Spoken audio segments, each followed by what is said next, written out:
반갑습니다. 오늘의 말씀은 마태복음 4장입니다. 예수님께서 시험을 받으시는 그 내용입니다. 마태복음 4장 1절부터 마지막 절까지 제가 먼저 한 절 읽고 여러분이 한 절 읽고 마지막 절을 같이 읽겠습니다. 그때 예수께서 성령에게 이끌리어 마귀에게 시험을 받으러 광야로 가사 40일을 밤낮으로 금식하신 후에 죽이신지라. 마태복음 4장입니다. 시험하는 자가 예수께 나와서 이르되 내가 만일 하나님의 아들이거든 명령하여 이 돌들로 떡덩이가 되게 하라. 예수께서 대답하여 이르시되 기록되었으되 사람이 떡으로만 살 것이 아니요 하나님의 입으로부터 나오는 모든 말씀으로 살 것이라 하였느니라 하시니. 이에 마귀가 예수를 거룩한 성으로 데려다가 성전 꼭대기에 세우고 내가 만일 하나님의 아들이었거든 그가 너를 위하여 그의 사자들을 명하시니 그들이 손으로 너를 받들어 발을 후에 그들이 숨게 하리라 하느니라. 예수께서 이르시되 또 기록되었으되 주 너의 하나님을 시험하지 말라 하셨느니라 하시니 마귀가 또 그를 데리고 지극히 높은 산으로 가서 천하의 왕궁으로 이르되 만일 내게 엎드려 경배하면 이 모든 것을 내게 주리라. 이에 예수께서 말씀하시되 살아나 올라오라 기록되었으되 주 너의 하나님께 경배하고 다만 그를 섬기라 하였느니라. 이에 마귀는 예수를 떠나고 천사들이 나와서 수종드니라. 예수께서 요한이 잡혔음을 들으시고 갈릴리로 돌아가셨다. 나사렛을 떠나 스불론과 납달리 지평 해변에 있는 가버나움에 가서 사시니 이는 선지자 이사야를 통하여 하신 말씀을 이루려 하시니라 하였으되 스불론 땅과 납달리 땅과 요단강 저편 해변 길과 이방의 갈릴리여 흑암에 앉은 백성이 큰 빛을 보았고 사망의 그 땅과 그늘에 앉은 자들에게 빛이 비치었도다 하였느니라. 이때부터 예수께서 비로소 전파하여 이르시되 회개하라 천국이 가까워 왔느니라 하시니라. 두 형제 곧 베드로와 시몬과 그의 형제 안드레가 바다에 돌을 던지는 것을 보시니 그들은 바보라. 말씀하시되 나를 따라오라 내가 너희를 사람을 낚는 어부가 되게 하리라 하시니 그들이 곧 그물을 버려두고 예수를 따르니라. 거기서 더 가시다가 다른 두 형제 곧 세베대의 아들 야고보와 그의 형제 요한이 그의 아버지 세베대와 함께 배에서 그물 깁는 것을 보시고 부르시니 그들이 곧 배와 아버지를 버려두고 예수를 따르니라. 예수께서 온 갈릴리에 두루 다니사 그들의 회당에서 가르치시며 천국 복음을 전파하시며 백성 중에 모든 병과 모든 약한 것을 고치시니 그의 소문이 온 수리아에 퍼진지라. 사람들이 모두 약한 자, 곧 각종 병에서 고통당하는 자, 귀신 들리는 자, 간질하는 자, 중풍병자들을 데려오니 그들을 고치시더라. 갈릴리와 데가볼리와 예루살렘과 유대와 요단강 건너편에서 수많은 무리가 따르니라. 아멘.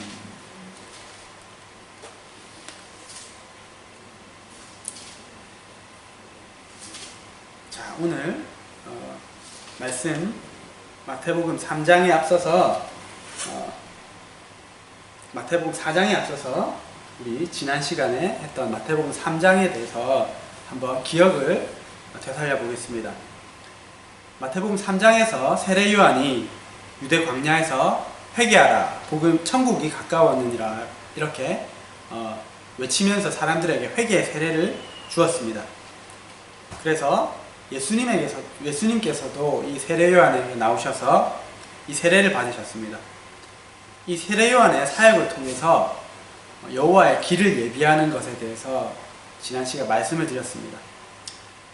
낮아진 것, 내 안에 낮아진 부분은 높이고 높아진 것은 낮추고 구부러진 마음은 평탄케 해서 예수님이 내 안에 들어오실 수 있도록 그렇게 해야 한다는 말씀을 드렸고, 회개라는 것의 그 원어의 의미는 삶을 바꾸고 생각을 바꾸는 것이라고 그렇게 말씀드렸습니다. 그래서 회개에 합당한 열매가 있어야 하는데 그 열매는 어떻게 맺을 수 있는지 말씀드렸습니다. 어떻게 맺을 수 있죠? 열매를 맺으려면, 포도나무 가지가 열매를 맺으려면 어떻게 해야 합니까? 그냥 나무에 잘 붙어 있으면 됩니다. 그 나무는 예수님입니다. 그렇게 우리가 은혜를 나누었었습니다.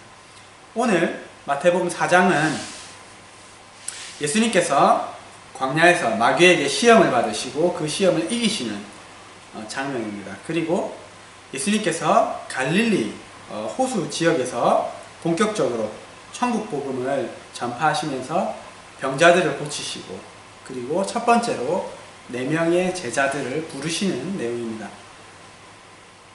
예수님은 세례 요한에게 물 세례를 받을 때 어떤 일이 일어났습니까? 하늘이 열리고 성령이 비둘기처럼 임했습니다. 그리고 하늘에서 하나님께서 이는 내 사랑하는 아들이요 내가 기뻐하는 자다, 이렇게 말씀하시는 음성이 들려왔습니다. 그렇게 영광스럽게 세례를 받으시고 나서 어떤 일이 있었냐면, 오늘 본문에 성령에게 이끌려 마귀에게 시험을 받으러 가십니다. 재밌지 않습니까? 성령에게 이끌려서 마귀에게 시험을 받으러 광야로 가신 것입니다. 그러면 예수님께서, 성령님께서는 왜 예수님이 본격적인 사역을 시작하기 전에 예수님을 광야로 데려가셔서 시험을 받게 하셨을까요? 히브리서 4장 15절에 이렇게 말씀하고 있습니다. 우리에게 있는 대제사장은 예수님입니다. 우리의 연약함을 동정하지 못하시리가 아니요 모든 일에 우리와 똑같이 시험을 받으시니로되 죄는 없으시니라, 이렇게 말씀하고 있습니다. 우리 인간이 겪는 모든 시험을 겪으시고 우리의 연약함을 또 동정하시고 승리하시는 것을 보여주시기 위해서 이렇게 시험을 받으신 것입니다. 또한 예수님께서 이렇게 40일 동안 광야에서 시험 받으신 것은 40이라는 숫자와 광야를 생각하면 떠오르는 게 있지 않습니까? 40년 동안 이스라엘 백성이 광야에서 시험을 받은 것, 그것이 우리가 생각이 날 것입니다. 예수님이 이 40일간의 광야 시험은 이것을 예표하는, 그런 상응하는 것인데, 하나님께서 이스라엘 백성이 40년 동안 광야를 걷게 하신 이유가 신명기 8장 2절에 나와 있습니다. 이 말씀을 우리가 다 같이 한번 찾아서 읽어보도록 하겠습니다. 신명기 8장 2절에 하나님께서 왜 이스라엘 백성이 40년 동안 광야를 걷게 하셨는지 그 이유가 나와 있습니다. 신명기 8장 2절입니다. 신명기는 창세기 뒤에 5번째, 구약의 5번째 있습니다. 자, 다 찾으셨습니까? 한번 읽어보겠습니다. 시작. 내 하나님 여호와께서 이 40년 동안에 내게 광야길을 걷게 하신 것을 기억하라. 이는 너를 낮추시며 너를 시험하사 내 마음이 어떠한지 그 명령을 지키는지 지키지 않는지 알려 하시니라. 자, 뭐 때문에 하나님께서 이스라엘 백성들을 40년 동안 광야길을 걷게 하셨죠? 그들을 낮추시고 그들의 마음이 어떠한지를 보셨다는 것은 제가 생각하기에 그 사람들의 마음의 동기를 보셨다는 것 같습니다. 그리고 하나님의 말씀을 순종하는지 그렇지 않은지를 보기 위해서 이렇게 40년 동안 광야길을 걷게 하셨다는 것입니다. 이와 같이 하나님이 사랑하시는 하나님의 백성들을 때로는 광야로 인도하셔서 이렇게 마귀의 시험을 받게 하십니다. 예수님이 그러하셨던 것처럼.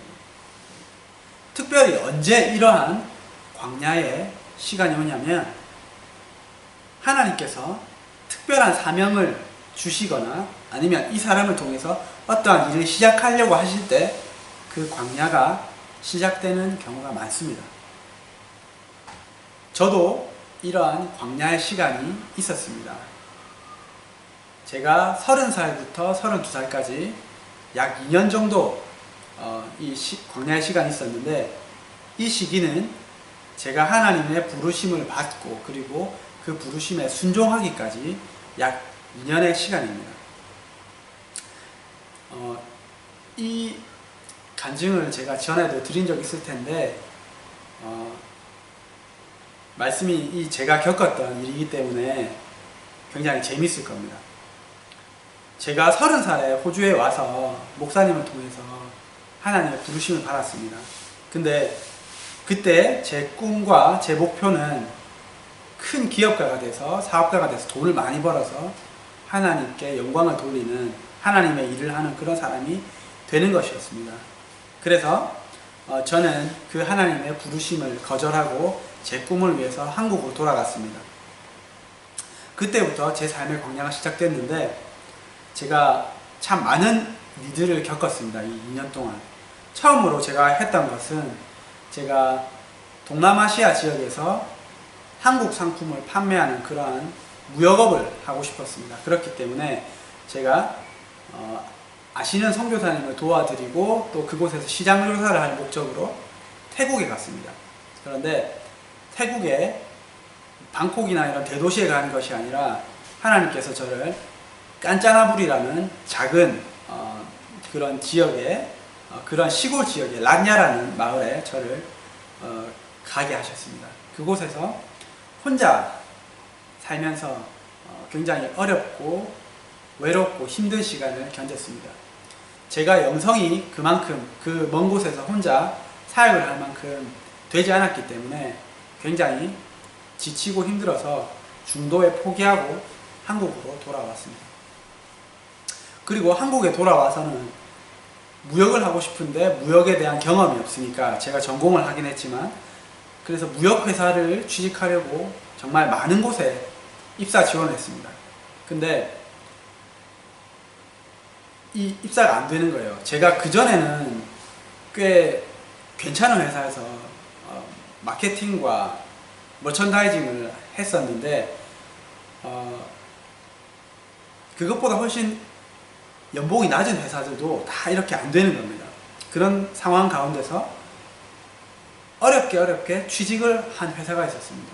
그것이 무슨 회사였냐면은 스프레이로 소화기를 만들어서 외국에 수출하는 그런 회사였습니다. 근데 이 회사를 다니다 보니까 이상한 거예요.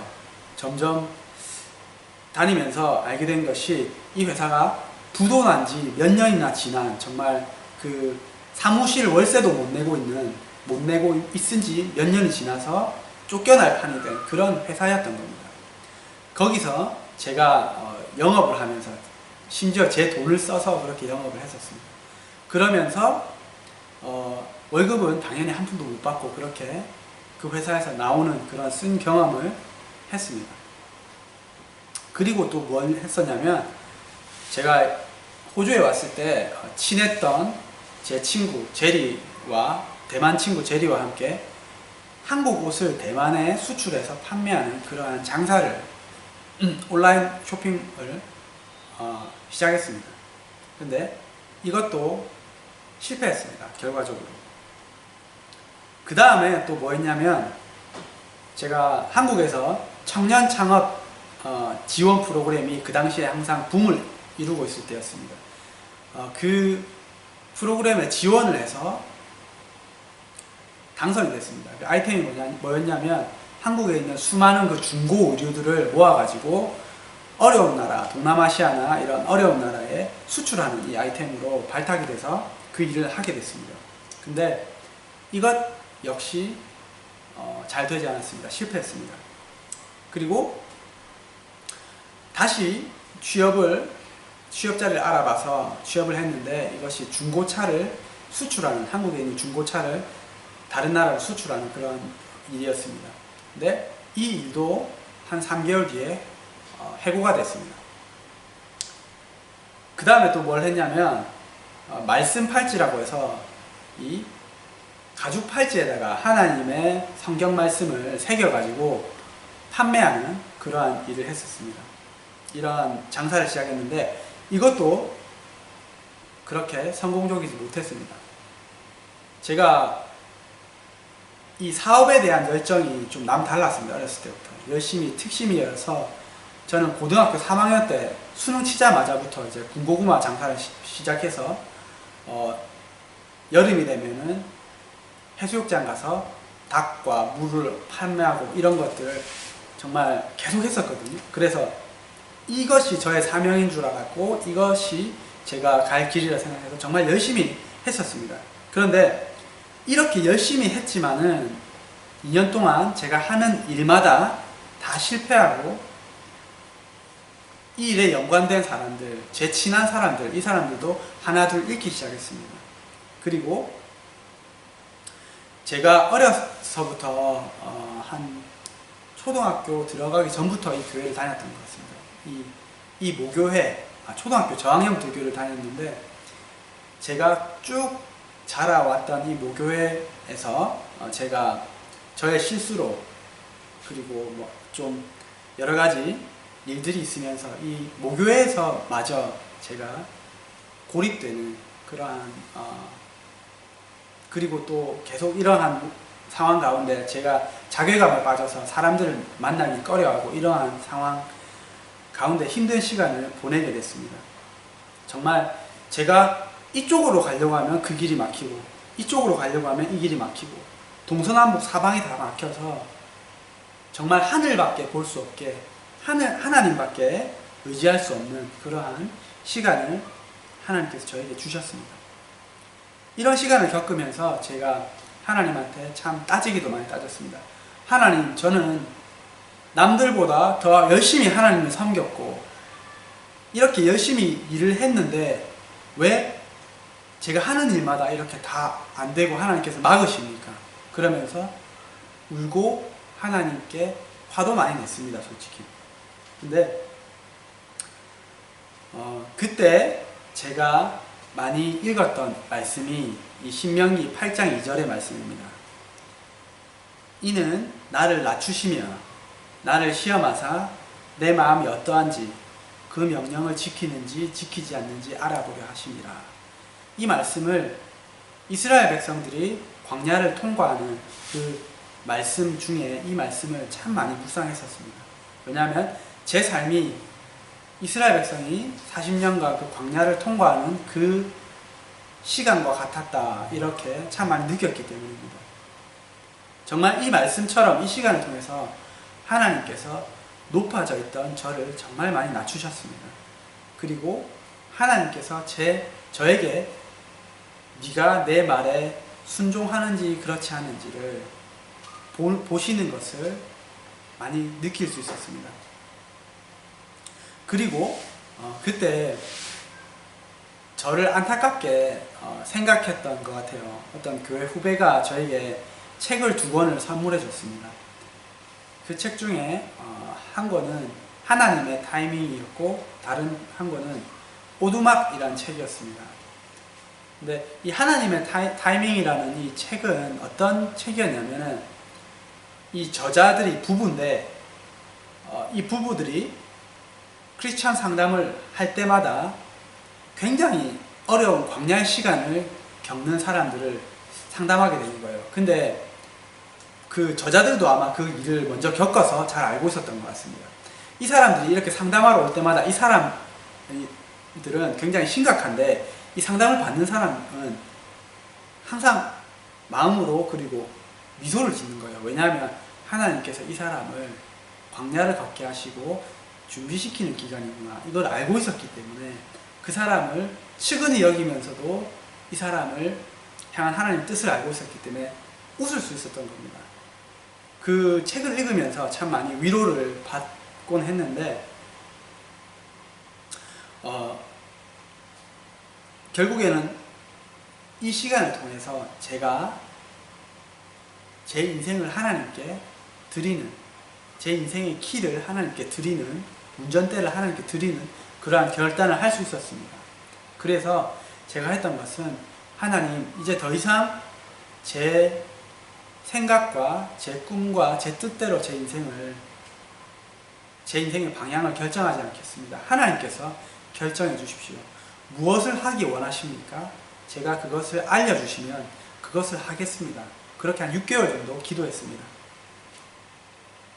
그때 하나님께서 저에게 2년 전에 목사님을 통해서 하셨던 말씀 그대로 신학 공부를 하고 하나님의 종이 되라는 그런 말씀을 해주셨습니다. 저에게 있어서 이 광야의 시간은 그 당시에는 굉장히 힘들었지만 지나고 보면 굉장한 축복의 시간이었습니다. 이 시간을 통해서 낮아질 수 있었고 하나님과 깊이 만날 수 있었고 하나님의 뜻을 묻고 순종할 수 있었습니다. 얼마 전에 우연히 어떤 찬양을 한 곡 듣게 됐습니다. 근데 그 찬양의 가사가 너무나도 제 마음과 똑같았고 제가 지나왔던 이 광야와 너무나 똑같아서 이 찬양을 정말 몇 시간이고 눈물을 흘리면서 들었던 그러한 경험이 있습니다.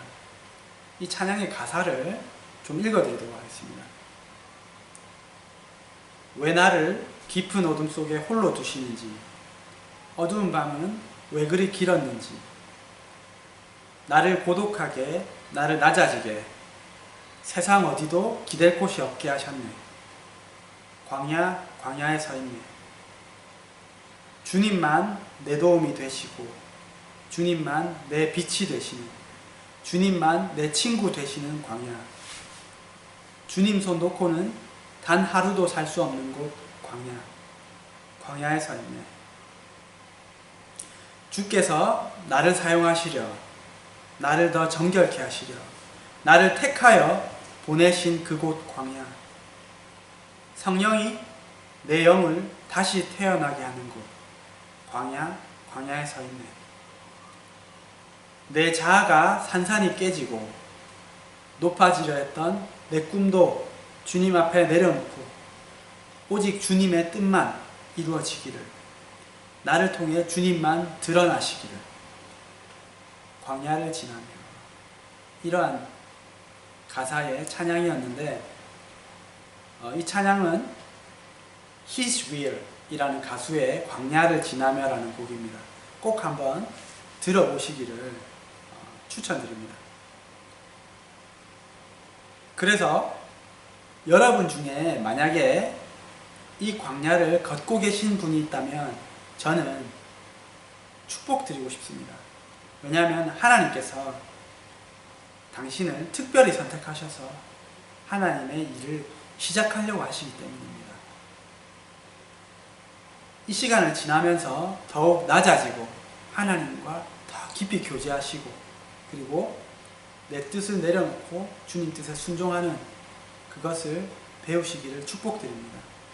그리고 때가 되어서 하나님께서 사용하시려고 광야에서 데리고 나오실 때에 주님 안에서 더 깊고 강한 사람이 되어서 주님께 귀하게 쓰임받기를 축복드립니다. 그리고 혹시라도 광야를 지나와서 그 예전에 광야에서 만났던 하나님, 그리고 그 시절에 하나님께 드렸던 그 마음과 약속들을 잊고 살아가는 분이 있다면 다시 한번 그 시간에 만났던 하나님과 만나시고 그 낮아짐과 그 각오와 그 마음을 다시 한번 되새기는 그런 시간을 가지시기를 바랍니다. 사탄이 40일간 금식하신 예수님께 나와서 시험합니다. 이 시험은 예수님을 죄와 불순종에 빠지게 해서 예수님께서 우리를 구원하러 오신 그 목적을 이루지 못하게 하려는 그러한 사탄의 계략이었습니다. 마귀는 먼저 네가 만일 하나님의 아들이거든 이 돌들로 떡덩이가 되게 하라 이렇게 도전했습니다. 이 광야에 있는 그 돌들은 이 납작한 그 중동식 빵이 이렇게 이만한 크기의 이런 둥글럽적한 빵이거든요. 이게 꼭 돌처럼 생겼습니다. 광야에 있는 그런 돌처럼 생겼습니다. 그래서 예수님에게 이렇게 이야기한가 아닌가 생각되는데, 사실은 이 예수님께서 40일간 금식을 하고 이런 빵을 먹으면 사람은 죽습니다. 그래서 금식을 40일간 하면은 40일 동안 보호식을 해야 되는데, 처음에는 어떤 걸 먹어야 되냐면 정말 그 약하게 소금을 타서 물을 조금 마시고, 그리고 며칠이 지나면서 미음을 정말 옅게 끓여가지고 거기에다 소금을 약간 타서 물김치나 이런 것들을 국물만 조금씩 먹을 수 있는 이 정도거든요. 만약에 사람이 이렇게 40일을 굶고 이거 먹으면 죽습니다. 아마 사탄이 이것을 노린 것은 아닌가 그런 생각이 들기도 합니다. 예수님은 바보가 아니죠. 예수님이 당연히 이것도 아셨고, 그리고 이 사단의 의도를 아셨습니다. 그래서 신명기 8장 3절의 말씀으로 마귀를 대적했습니다. 사람이 떡으로만 사는 것이 아니요 여호와의 입에서 나오는 모든 말씀으로 사는 줄을 내가 알게 하려 하심이니라. 이 말씀은 언제 주어진 말씀이냐면, 우리가 방금 읽었던 신명기 8장 2절에 광야를 걷게 하시는 그 구절 그 다음에 나온 말씀입니다. 그 다음에 나온 말씀으로 내가 만나를 주어서 너희에게 이렇게 40년간 먹게 하면서 광야를 걷게 한 이유는 사람이 떡으로만 사는 것이 아니라 하나님의 입으로부터 나오는 말씀으로 산다는 것을 알게 하려 하심이라, 이렇게 말씀하고 있는 것입니다. 이 말씀과 같이 사람은 육체만 있는 것이 아니기 때문에 영혼이 있기 때문에 사람이 건강해지기 위해서는 몸의 양식뿐만 아니라 영혼의 양식도 먹어야 됩니다. 그 영혼의 양식은 무엇이냐면 바로 하나님의 말씀입니다. 그렇기 때문에 우리 하나님의 사람들은 하나님의 말씀과 은혜 없이 몇 날 며칠을 바쁘게 살아가다 보면 정말 왠지 모르게 마음이 공허하고 내 심령이 목마르고 배고프고 그리고 영적으로 다운되는 것을 다 경험해 보셨을 것입니다. 저도 그런 경험이 늘 있습니다. 그렇기 때문에 육신의 양분을 잘 섭취해서 몸이 건강해지는 것처럼 하나님의 말씀을 균형 있게 잘 섭취해야지만 내 영혼이 건강해질 수 있습니다. 이 하나님의 말씀을 잘 먹는 방법을 5손가락으로 저는 배웠거든요. 이 말씀을 어떻게 섭취할 수 있는지 이것을 나누도록 하겠습니다. 먼저 하나님의 말씀을 먹는 첫 번째 방법은 하나님의 말씀을 암송하는 겁니다. 이 암송하는 것은 정말 우리가 그 말씀이 필요할 때 이렇게 딱딱 찍어주는 것처럼 굉장히 중요한 것입니다. 그래서 이 검지를 사용하는 것 같습니다. 그래서 예수님께서도 이 사단에게 이 말씀으로 이렇게 딱딱 대적을 하셨던 것입니다. 두 번째는 뭐냐면 말씀을 공부하는 것입니다. 제 생각에는 이게 말씀을 공부하는 데는 시간이 오래 걸리잖아요. 그래서 이 중지 제일 긴 이것을 쓰지 않았나 생각이 됩니다. 이 말씀을 공부하는 것, 그 다음에 말씀을 읽는 것입니다. 말씀을 읽는 것이 약치인데, 그리고 그 다음에 말씀을 듣는 것입니다. 이 두 가지 손가락은 이 다른 손가락에 비해서 굉장히 약하잖아요. 이것은 우리가 이 다른 것에 비해서 말씀을 읽는 것과 듣는 것은 조금 약합니다. 그래서 이것 두 개도 같이 하시기를 바랍니다. 그리고 이 엄지손가락은 이 네 손가락과 다 함께 같이 일을 합니다. 이것은 묵상입니다. 우리가 말씀을 암송하고 그리고 공부하고 읽고 듣고 이 모든 것을 할 때 함께 이 말씀 묵상을 하면서 우리가 이것을 먹을 수 있습니다. 이 5가지 방법으로 하나님의 말씀을 정말 매일매일 잘 먹어서 우리 영혼이 건강해지고, 그런 말씀 있잖아요. 사랑하는 자여 내 영혼이 잘됨 같이 네가 범사에 잘되고 강건하기를 간구하노라. 정말 우리의 영혼이 먼저 잘돼서 우리 육신도 건강하고 우리가 하는 일이 다 잘 되시기를, 그런 우리가 되기를 축복드립니다. 두 번째로 사탄은 예수님을 성전 높은 꼭대기에 데려갔습니다. 그래서 이렇게 얘기했습니다. 만일 네가 하나님의 아들이라면 뛰어내려라. 이렇게 얘기하면서 시편 91편 11절에서 12절 말씀을 인용했습니다. 이 사탄이 굉장히 영악한 게 예수님이 하나님의 말씀으로 되받아치니까 자기도 하나님의 말씀을 인용해서 이렇게 얘기하는 겁니다. 이 말씀이 어떤 말씀이냐면 그가 너를 위하여 그의 천사들을 명하시리니 그는 하나님이죠. 그들의 손으로 천사들입니다. 너를 받들어 돌에 부딪히지 않게 하리로다. 이렇게 이 말씀을 인용한 것입니다. 이 시편의 말씀은 하나님께서 하나님을 의지하는 자들이 너희가 상하지 않도록 경건한 자들을 보호한다는 그 말씀인데 이 말씀을 인용한 것입니다. 이 말씀은 하나님이 보호하신다는 것이지 그렇기 때문에 너희가 무모한 그러한 짓을 하라는 것은 절대 아닙니다. 사탄은 예수님께 네가 하나님의 아들이 맞다면 이렇게 부추겼습니다. 그리고 하나님이 보호해 주실 테니 증명해봐라. 이렇게 예수님을 부추긴 것입니다. 이에 대해서 예수님은 신명기 6장 13절 말씀으로 또 대적하셨습니다. 주 너의 하나님을 시험하지 말라 하셨느니라.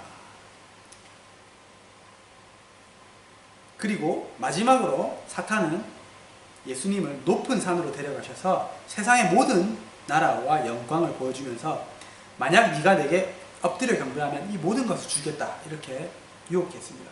제가 이 장면을 어느 유튜브에서 본 적이 있는데 굉장히 잘 만들었더라고요. 이 세상의 모든 부와 예수님이 살던 이 당시가 아니라 그 사람은 현대에 와서 그 현대의 그런 배경으로 그 영상을 만들었던데 이 사람이 지금 누릴 수 있는 모든 것 있잖아요. 높은 건물과 모든 부와 대통령의 자리와 모든 그런 것들을 다 보여주면서 예수님께 딜을 한 것입니다. 네가 이게 지금 내 거니까 왜냐하면 하나님께서 사탄이 공중권세 잡도록 일시적으로 허락해 주셨기 때문에 이것이 지금 내 거니까 네가 지금 나를 엎드려 경배하면 이걸 주겠다고 이렇게 얘기한 것입니다.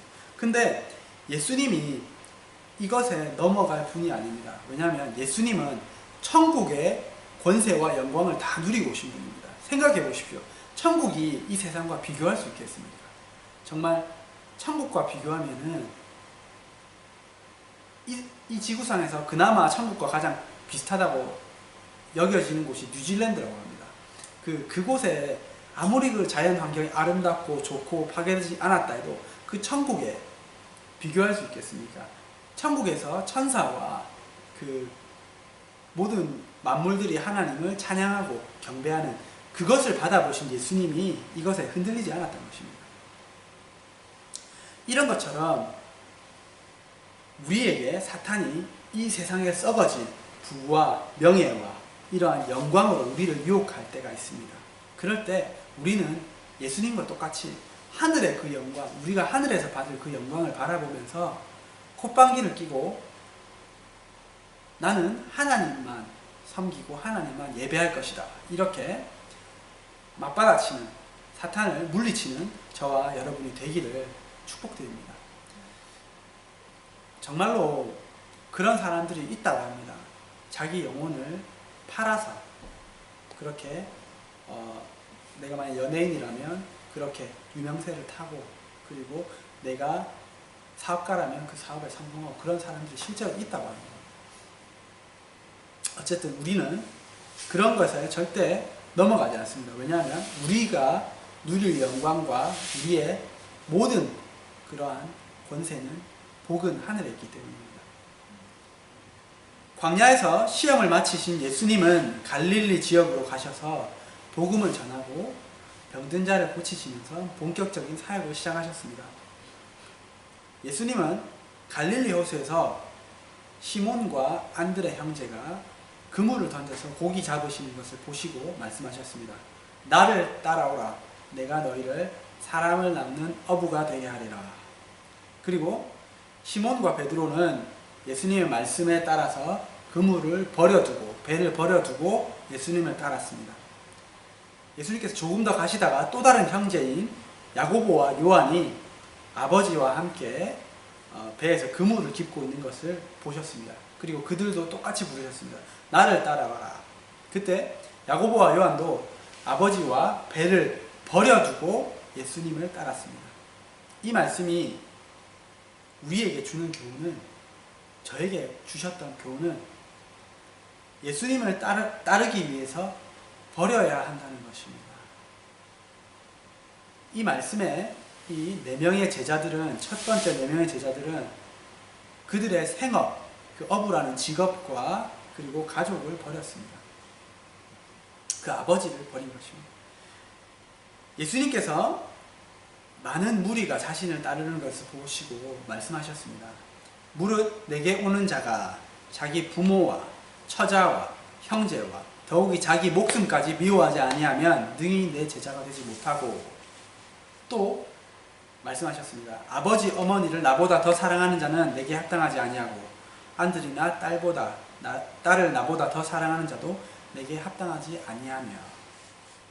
이 말씀은 가족을, 예수님을 믿으려면 가족을 다 버려야 한다는 것이 아니라 예수님보다 가족이 예수님을 따르는 것보다 우선시 되어서는 안 된다는 것입니다.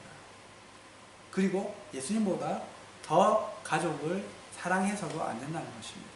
그리고 그 가족이 예수님을 따르는 것을 만약에 반대하거나 방해한다면 그 가족도 버릴 수 있어야 한다는 것입니다. 중동의 수많은 크리스찬들은 종교를 바꾸면, 무슬림들은 명예살인이라는 것이 있습니다.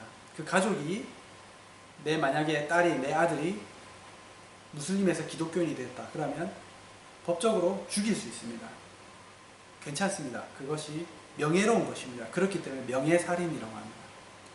이러한 상황 가운데서 있는 사람들에게는 이 말씀이 무슨 말인지 그것이 확 와닿을 것입니다. 내가 내 가족을 버리고 예수님을 택하는 것입니다. 그리고 이러한 말씀도 하셨습니다. 누구든지 나를 따라오려거든 자기를 부인하고 자기 십자가를 지고 나를 따를 것이라. 손에 쟁기를 잡고 뒤를 돌아보는 자는 하나님의 나라에 합당치 아니하니라.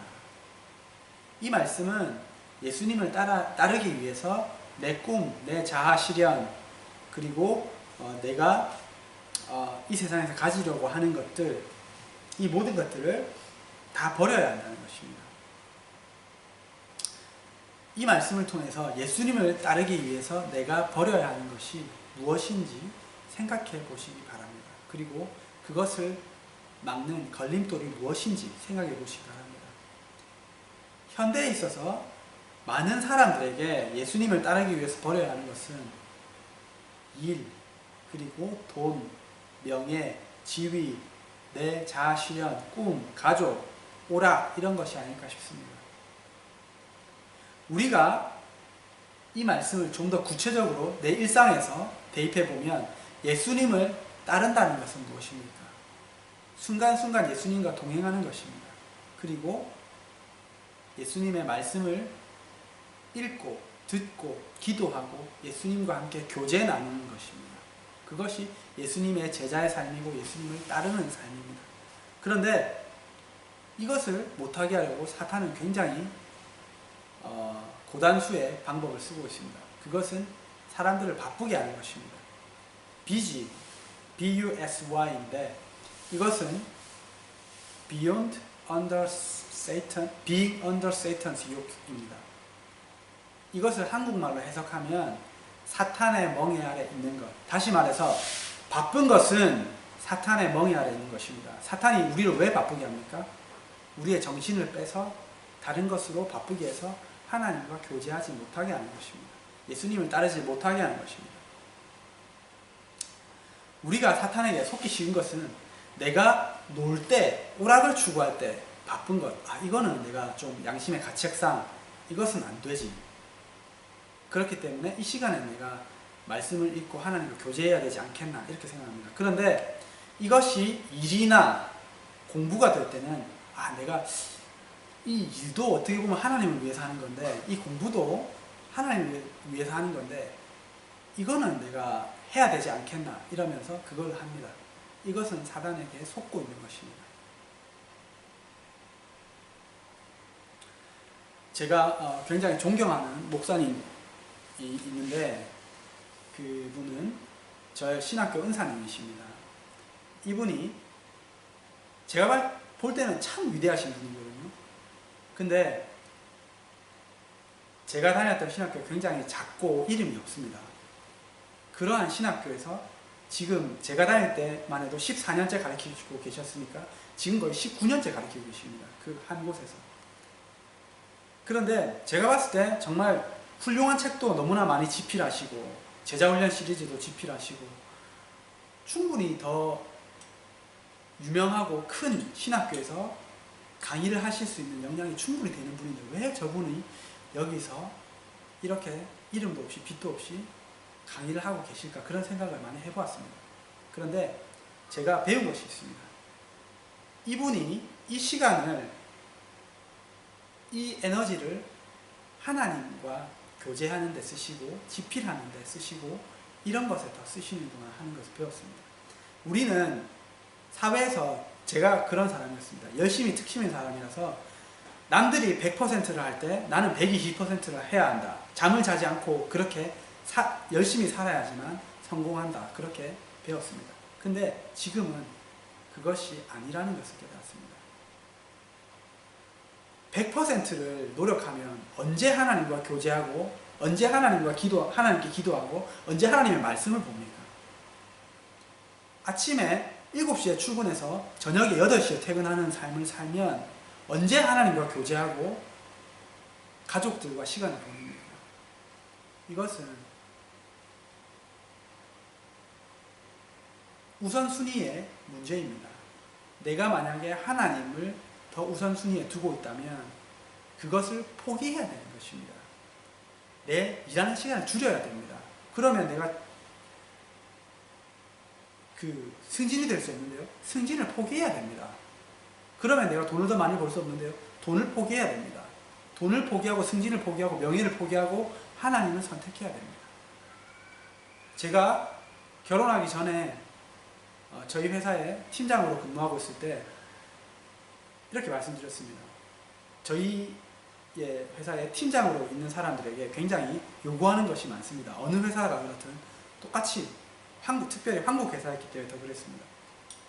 제가 이제 곧 결혼을 하게 되고 그리고 저는 아시다시피 제가 목회를 하는 사람입니다. 그렇기 때문에 제 우선순위는 1번이 목회고 2번이 가정이기 때문에 곧 가정이 생기는데 제가 이 일에 올인할 수 없습니다. 그렇기 때문에 저는 팀장에서 내려오는 것이 맞다고 생각합니다. 제가 내려오겠습니다. 올 수 있게 해주십시오. 그렇게 말씀을 드렸습니다. 그렇게 해서 저는 팀장에서 내려와서 제 지위는 낮아졌습니다. 그리고 제 월급도 낮아졌습니다. 그렇지만 내가 그 시간을 통해서 하나님과 더 교제하고 저희 아내와 이 가정에 더 충실할 수 있게 되었습니다. 이것을 해야 됩니다. 그 제자들이 그물을 버려두고 예수님을 쫓았던 것처럼 내가 잡고 있는 것을 버려두고 쫓아야 됩니다.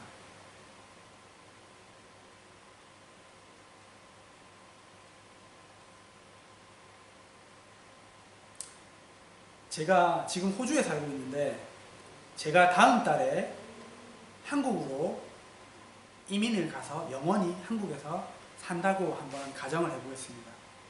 그러면 제가 호주에서